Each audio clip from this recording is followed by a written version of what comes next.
Wittgenstein hates formalism, applying analysis to something that isn't analytical. It's mimicking science when you don't have a scientific problem. Our craving for generality has another main source, our preoccupation with the method of science. I mean the method of reducing explanation of natural phenomena to the smallest possible number of primitive natural laws, and in mathematics, of unifying a treatment of different topics by using a generalization. Philosophers constantly see the method of science before their eyes and are irresistibly tempted to ask and answer questions the way science does. This tendency leads the philosopher into complete darkness. Wittgenstein didn't like science or math, the behaviors in those fields, to be the behaviors that the philosophers would get into.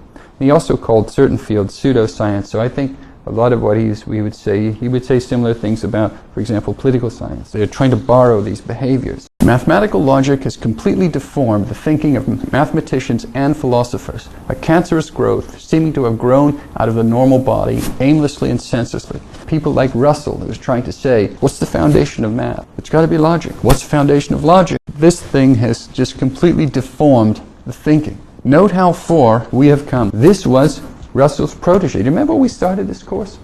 This was Russell's protege.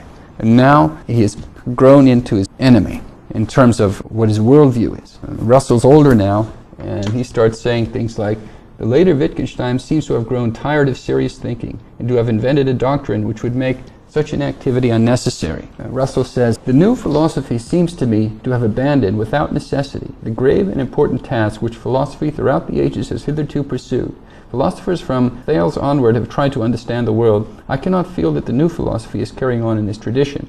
It seems to concern itself not with the world and our relation to it, but only with the different ways in which, quote, silly people can say silly things. He's talking about Wittgenstein. He's specifically mentioning Wittgenstein here in his mind. If this is all that philosophy has to offer, I cannot think of it as a subject worthy of study. Around this time, there's an irreparable tension between Wittgenstein and Russell, and I think I showed you this slide. This is when Russell and Karl Popper team up to get Wittgenstein. This is the period where Wittgenstein is dominating these philosophical discussions, the Moral Sciences Club. And one day, Russell conspires to bring Popper in, Karl Popper, and the two are going to team up against Wittgenstein. Wittgenstein storms out. He's upset when an altercation comes. This is what this book is about, Wittgenstein's Poker. It's a good book. You ought to read it. Very easy to read. It's kind of funny. I was in graduate school, and there was a guy who was a teacher there, and he was a big fan of Bertrand Russell. But I never quite understood that, because although he was a statistics professor, he had values, it seemed to me, that were more, I don't want to say laid back, but he tried to teach us statistics in a very conceptual way.